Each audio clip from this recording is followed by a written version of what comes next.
Hello my YouTube friends, welcome back to my Exam Aspire. आज हम पढ़ेंगे modern history में सिया फॉर्मूला। ये फॉर्मूला 1944 में आया था।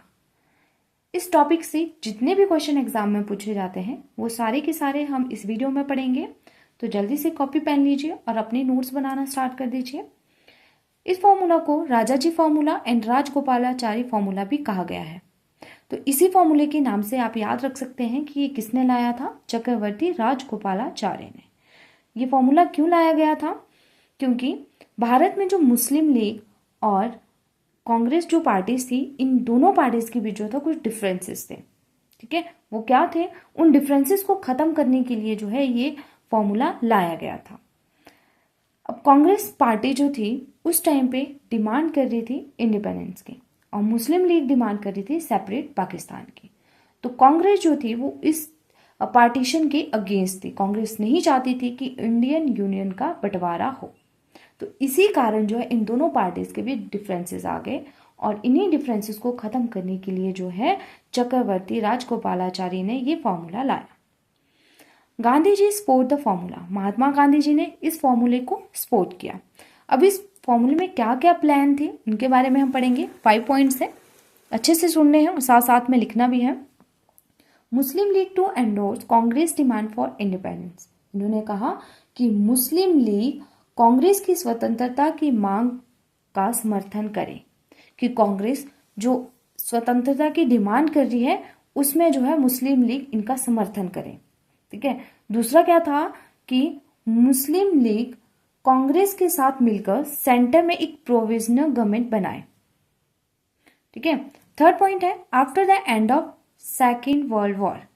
अब सेकेंड वर्ल्ड वॉर स्टार्ट हुई थी 1939 में और 1945 तक ये वॉर चली थी। तो इस टाइम पे सेकेंड वर्ल्ड वॉर चल रही थी। इन्होंने कहा कि सेकेंड वर्ल्ड वॉर खत्म होने के बाद क्या होगा, एक कमीशन बनाया जाएगा जिसकी रिस्पॉन्सिबिलिटी क्या होगी, जिसकी रिस्पॉन्सिबिलिटी होगी कि मुस्लिम मेजोरिटी एरिया में प्लेबिसिट कंडक्ट करवाने की। ठीक है, कि वोटिंग के जरिए डिसाइड किया जाएगा कि सेपरेट स्टेट बनेगी कि नहीं बनेगी।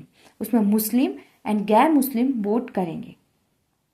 ठीक है। इन केस अगर इन्होंने कहा कि अगर पार्टीशन की जो डिमांड एक्सेप्ट हो जाती है तो मुस्लिम मतलब पाकिस्तान और इंडिया के बीच एक ज्वाइंट एग्रीमेंट साइन होगा जिसमें डिफेंस, कॉमर्स और कम्युनिकेशन को सेफगार्ड किया जाएगा। ठीक है। फिफ्थ पॉइंट क्या रहा?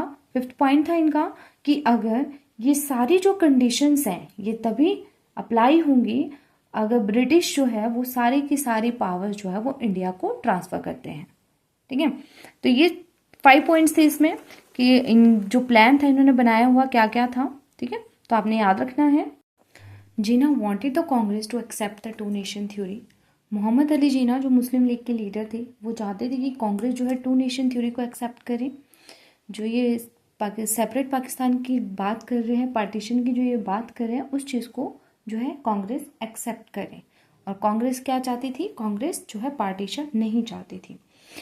और जीना ने जो है सिया फॉर्मूला को रिजेक्ट कर दिया क्योंकि इसमें जो है इसमें बात हुई थी कि वोटिंग के जरिए डिसाइड किया जाएगा कि सेपरेट स्टेट बनेगी कि नहीं बनेगी, जिसमें मुस्लिम और नॉन मुस्लिम वोट करेंगे।